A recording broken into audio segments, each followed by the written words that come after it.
All right, it looks like the doctor is in. We're going to be doing a little bit more medically focused video today. We're going to be reacting to Dr. Mike reacting to people's commonly asked questions.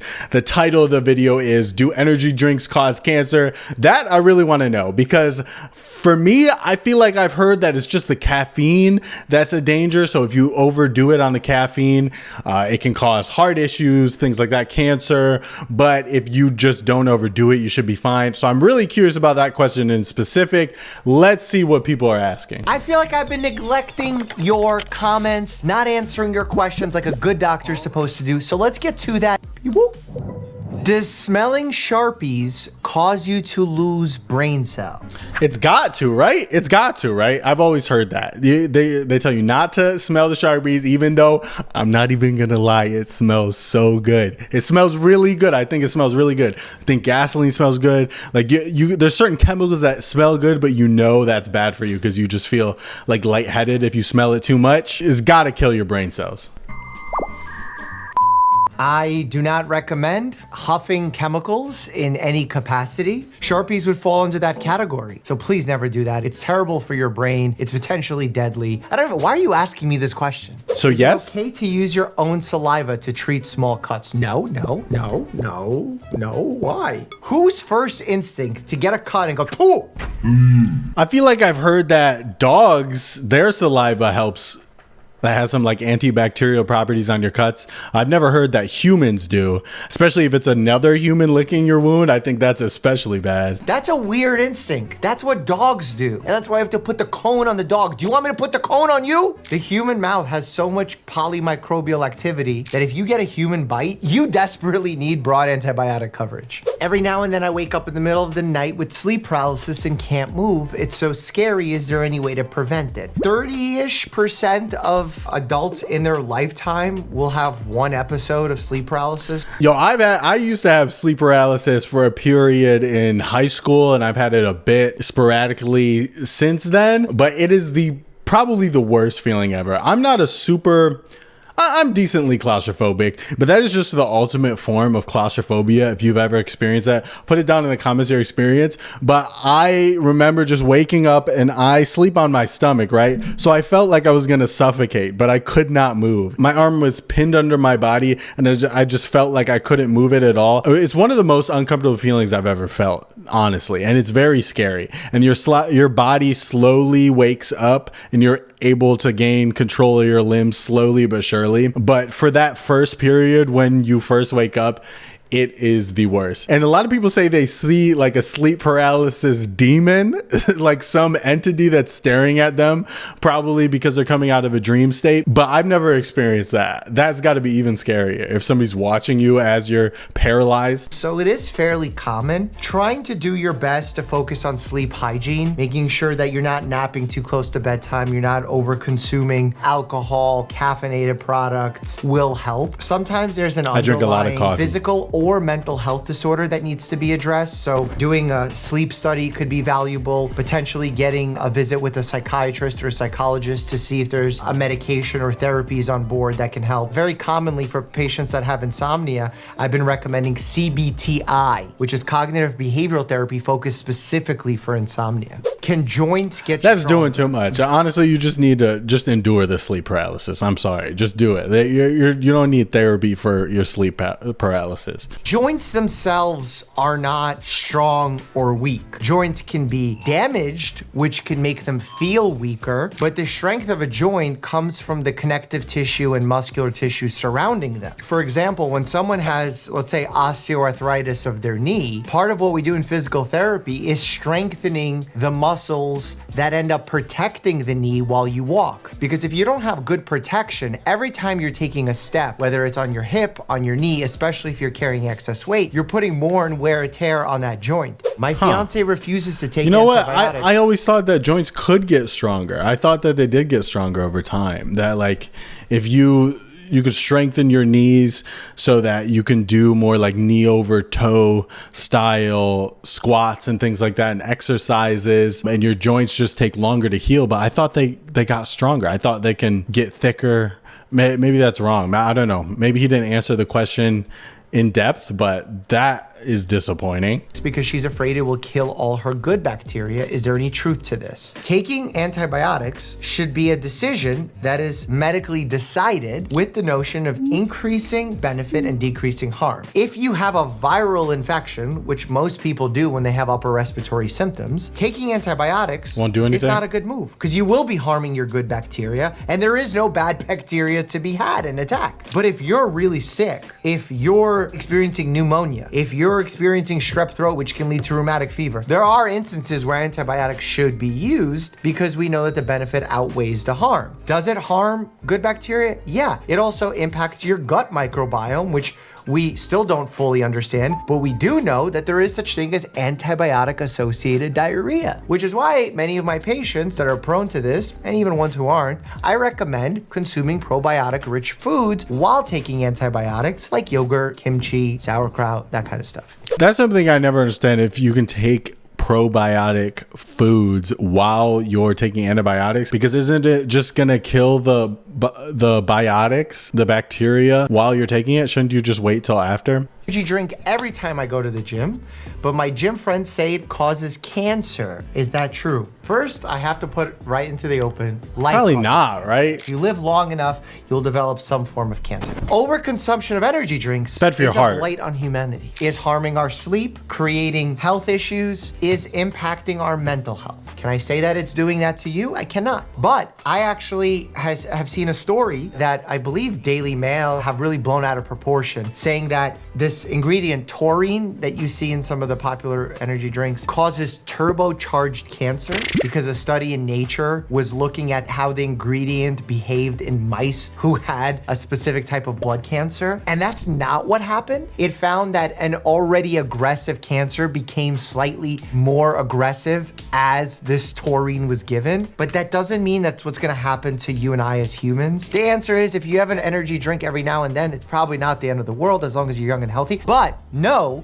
that it can contribute to some heart arrhythmias. They can create issues with your mental health, again, your sleep. And then if you're messing with your sleep, you impact all sorts of other avenues within your life, including your cardiovascular health, your neurological health, etc. And I was actually looking. Yeah, personally, like I don't have energy drinks that often. I mostly drink coffee, and I feel like coffee probably has some of the overlap with the health issues if you're consuming too much caffeine, but like trying to like limit it. Like I know 400 milligrams is the upper limit that an adult should have per day, 400 milligrams of caffeine. So I definitely try to stay in that limit. I try to stick around 200 if I can, but I definitely need coffee every day. And I also try to not drink it too late in the day. So like if it's past 4 p.m., I'm like, okay, I'm good. I should stop. The past me would be like, no, who cares? Who cares? Give me more. Give me more. As long as I can get this work done, who cares if I stay up till 2 a.m.? It's good. Now I'm a little bit more mindful. Into people using financial aid for sugary beverages. Nebraska was one that was trying to ban sugary sodas and energy drinks from the benefits that come for the financial aid. I don't think it's a bad idea. I think if you're going to be giving people money, subsidizing their livelihood, you should give them healthy food. If someone is receiving SNAP benefits, they're using those SNAP benefits to buy these unhealthy foods. They then get sick. They could potentially get so sick that they need dialysis and they end up getting federal benefits. You're really digging a hole for our healthcare system that we can't get out of. So if we can instead funnel those funds to healthier foods, that's a much better play for everyone involved. I don't know. I feel like people should have some sort of freedom in choosing what food they want to consume, even though certain foods are a lot less healthy and they may impact our healthcare system worse if we like allow certain foods in our society. But I don't know. I think freedom of choice, I put a lot of value in that. So it's hard to say. I do get it, what he's saying, but it's hard to say if we should actually choose for people what foods they're allowed to have through these benefits. Does some of that air go in and out of our stomach? How does the throat know which way to send air or food or water? The miracle that is the epiglottis that sits right on our little throat hole inside and allows us to breathe and air to go into our trachea and not into our esophagus. That being said, sometimes when you swallow, you also swallow air. And that's why if you're ever to get an x-ray, on an x-ray, air is seen as dark or black. That dark spot is air in your stomach because there is air in your GI tract from every time you swallow because you can't not swallow air. The air's everywhere. Silent lover, how do you feel about online medical tests? I think I had ADHD. I took some online tests. Is that enough to know, or should I go see a regular doctor? No. People need to stop looking at the internet for a diagnosis for themselves. It's fine if you need advice about what to do, like should I see a doctor if I'm experiencing these symptoms, but you shouldn't say like, okay, I need to start like self-medicating myself because I know I have ADHD. I need to tell my doctor I have ADHD, or I need to tell people I have ADHD, like, or insert illness here. You can't just self-diagnose yourself if you're not a doctor. People need to trust experts a lot more. I feel like now that the internet's been so much more pervasive, and after the internet was invented, people have just taken it upon themselves to be experts in every single field. And that's not what the internet's for. You can learn about stuff from a more general knowledge perspective, but you can't become an expert on something by just asking Google the answers to certain questions. It does not work like that. That doesn't replace medical school at all. Doctor. I think it's not enough to just go see a regular doctor. A regular doctor and potentially a psychiatrist is the best move there. My hair started graying in my 20s. Why does our hair eventually lose color? Pigment, bruh. The pigment says deuces, just like mine is right now. In fact, in that video where I was kissing Rib, my hair looked really gray. But I think that the iPhone camera plays tricks on us sometimes. Is it dangerous to brush your teeth more than twice a day? Dangerous? No. Is it recommended by dental organizations that are smarter than me? Also no. I feel like your enamel will take a beating if you brush your teeth 10 times a day. BMO YouTube, how legit are sleep scores? Should I be tracking how well I sleep every night? BMO, here's how I think about it. Part of what it means to be healthy is trying to understand your body. So if you're going to sleep and you're having good sleep hygiene and you're waking up refreshed, what do you need a sleep tracker to tell you whether or not you're getting good sleep? Exactly. The device is either going to tell you what you already knew, or it could potentially tell you. Because it also base it on the average person. Like maybe they take into account your weight and height and age and things like that, but it's the average of people with those certain metrics. So it's not going to be specific to you. So how you feel is the biggest indicator of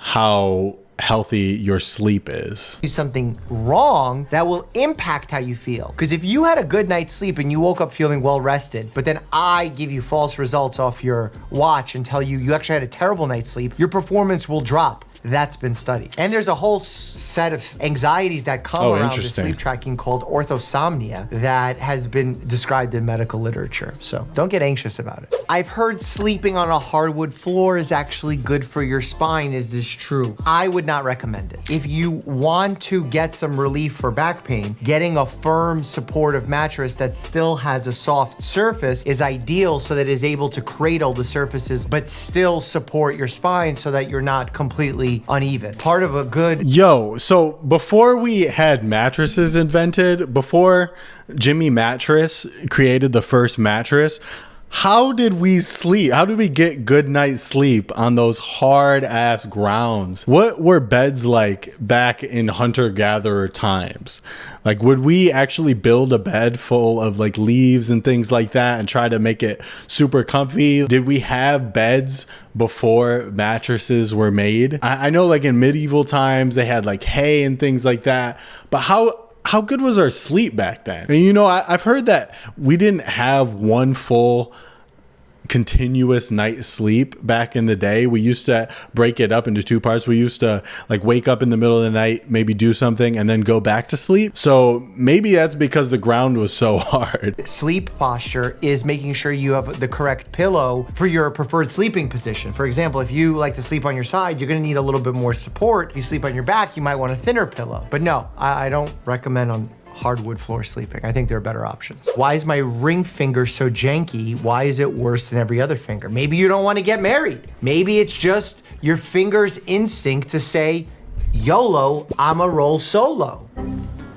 My suspicion is you either overused it or you've had some sort of injury. For example, I have some janky fingers, and a lot of it comes from jamming my fingers playing basketball or being a goalkeeper when I was in high school playing soccer. And the reason why I'm thinking injury and trauma versus an autoimmune joint disease issue is because it's only present in one finger. So if it's something systemic, I would expect it to be on both sides. But if you just have one finger impacted, it's likely due to some kind of overuse, some kind of trauma. Not with 100% certainty, but that's where my mind goes. My biggest concern... My toe on my, like, what would you call it? Like, if your big toe's your thumb, then my index finger toe on my right foot just does not bend right, because I forget what happened. I think my toe got stepped on playing soccer or something like that. And now it's just a lot fatter than the one on my left foot, and it just doesn't bend right. And injuries just suck. Both my hamstrings got torn while running track in high school, and they've never been the same. They even look different from each other.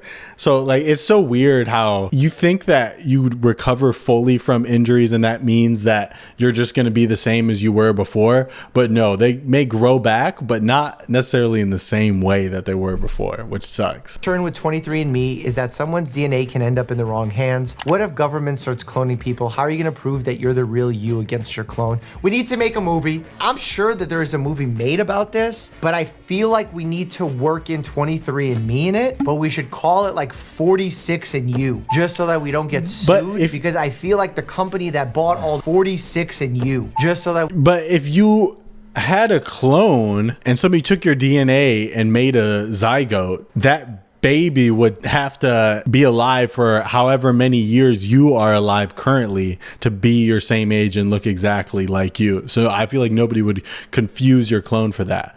I don't know how you could expedite the process of human growth. Like, I don't think that's something we've figured out yet, but you'd have to get past that problem first. We don't get sued, because I feel like the company that bought all the records that came with 23andMe is probably trying to maximize that financial investment in our medical records and in the lawsuits that it can trigger against people. My dad has a really dark neck, and your video got me to check with a doctor, and it was very serious. Thank you, Dr. Mike, for this. Without this video, it might have been too late. That's Sounds like amazing, an insult. Janine. Thank you for sharing. You got a dark neck. What you're probably describing is acanthosis nigricans, which is a darkening of skin folds that can happen with someone who has adrenal issues or perhaps insulin issues related to a form of diabetes. In general, for your skin, if you see new moles pop up that look atypical and weird, definitely get them checked out. Or dark lines on the fingernail, also very important. Is it possible for taste buds to change over time, so you end up liking something later in life that you didn't when you were younger? Yeah, they do change. You do have a capacity to enjoy things that were once perhaps too bitter for you. Do I have a medical reason as to why they change? No, I don't.